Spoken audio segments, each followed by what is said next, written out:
कभी मेरे दिल में ख्याल आता है कि जैसे तुझको बनाया गया है मेरे लिए.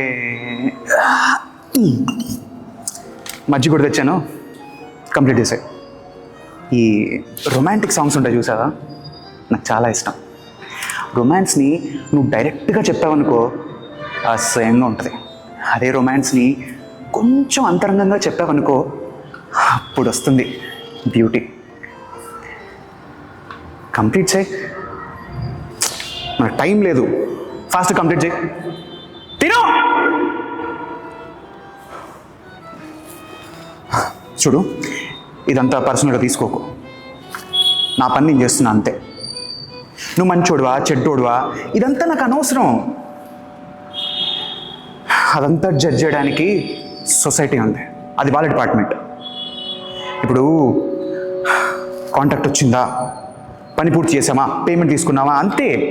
No emotions, no attachments.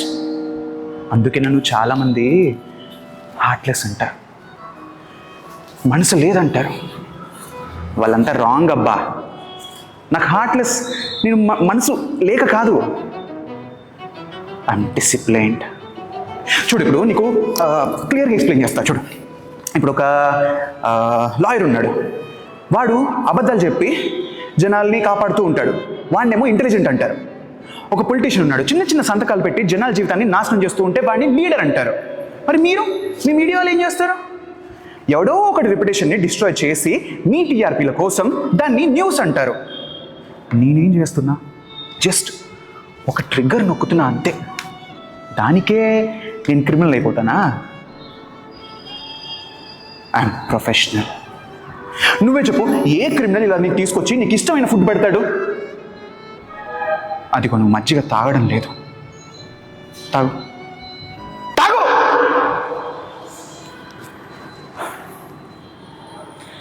La la la la la la la la la la la la la la la la la la la la.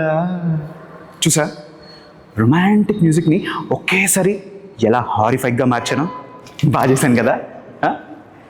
అయినా ఒకరిని అడగాల్సిన అవసరం లేదులే. యాక్చువల్లీ మొన్న మీ ఇంటికి వైఫై రిపేర్ చేయడానికి వచ్చాను కదా, ఆ రోజే నేను చంపేయాల్సింది. కానీ నీ కొడుకు మజ్జిగ గ్లాస్ పట్టుకుని నీ దగ్గరకు వచ్చినప్పుడు నువ్వేమన్నావు?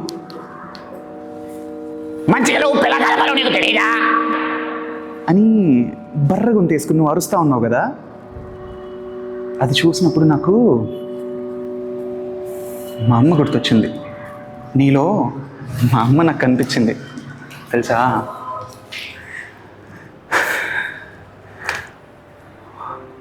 మా అమ్మ కూడా ఇంతే, ఎప్పుడు నీలానే అరుస్తూ ఉండేది.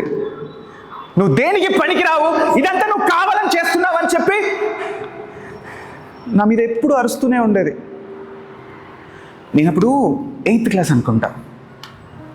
మా నాన్న అప్పటికే పోయాడు. నేను స్కూల్లో యాన్యువల్ డేకి ఒక స్పీచ్ ఇవ్వాలి.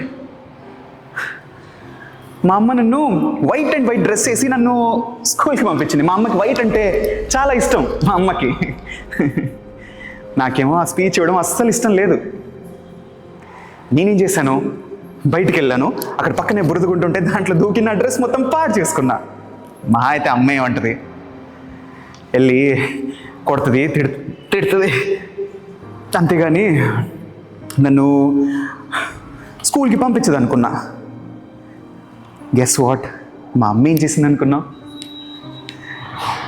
నా పక్కకు వచ్చి నిల్చుని, నువ్వు దేనికి పనికిరావు, ప్రతిదాన్ని నాశనం చేస్తూ ఉంటావు, నువ్వు మీ నాన్నలానే ఉన్నావు, your a useless idiot Arjun.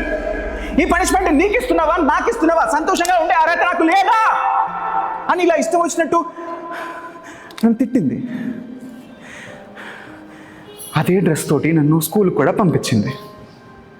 ఆ తర్వాత ఒకరోజు నేను నా ఫ్రెండ్ దగ్గర నుంచి గిటార్ తీసుకొచ్చుకున్నాను, మా అమ్మకు తెలియకుండా. మా అమ్మ ఇంట్లో లేదు అప్పుడు.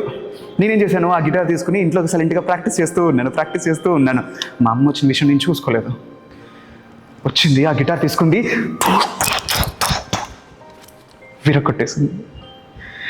విరక్కొట్టేసి, నువ్వు మారవా, ఎప్పుడు ఇలానే చేస్తూ ఉంటావా, మీ నాన్న అప్పులు చేసి చచ్చిపోతే అవన్నీ నేను తీరుస్తుంటే, నిన్ను స్కూల్లో జాయిన్ చేసి చదువు చెప్పిస్తుంటే నువ్వేమో ఇలాంటి పిచ్చి పనులు చేస్తావా, ఎందుకు ఇలా నన్ను టార్చర్ చేస్తున్నావు నువ్వు అని నా మీద అరిచింది. ఆ తర్వాత పక్కనే ఉండే సిలిండర్ తీసుకుని ఇక్కడ తీసుకొచ్చి దాన్ని అంటిద్దామని చూస్తే నేను ఇంట్లోంచి పారిపోయాను. పారిపోతున్న టైంకి ఆ సిలిండర్ పేలింది. మా అమ్మ నా కళ్ళ ముందే అక్కడే కాలిపోయింది. మా అమ్మ కాలిపోతున్న టైంలో నా చుట్టూ ఉన్న నాయిస్ ఉంటుంది చూసావా, అది ఒక్కసారిగా సైలెంట్ అయిపోయింది. మా అమ్మ నా శరీరానికి చేసిన గాయం కన్నా నా మనసుకు చేసిన చూసావా, అది నాతో పాటే పెరిగి పెద్దదైంది. ఇప్పుడు నీ కొడుకున్నాడు కదా, వాడు ఏం తప్పు చేశాడని అంత చిన్నదానికి తిడతాడా ఎవడైనా? ఎక్కడ కరప్షన్ జరుగుతుంది, ఎవడే పెంట పని చేస్తున్నాడని రీసెర్చ్ చేసి జనాల ముందుకెళ్ళి నువ్వు ఒక నిజాయితీ గల జర్నలిస్ట్ అని చెప్పి ప్రూవ్ చేసుకోవడం కాదు, ఫస్ట్ పిల్లల్ని ఎలా పెంచాలో నేర్చుకో. ఏంటి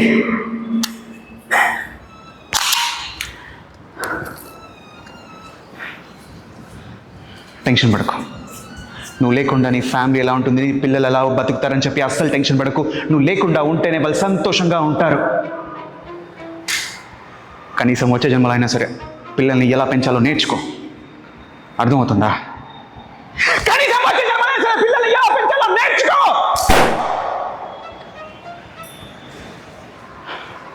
nothing is personal, okay? Rajaraja Cholan நான், இணையாடும் காதல் தேசம் நீதான், பூவே காதல் தேவே.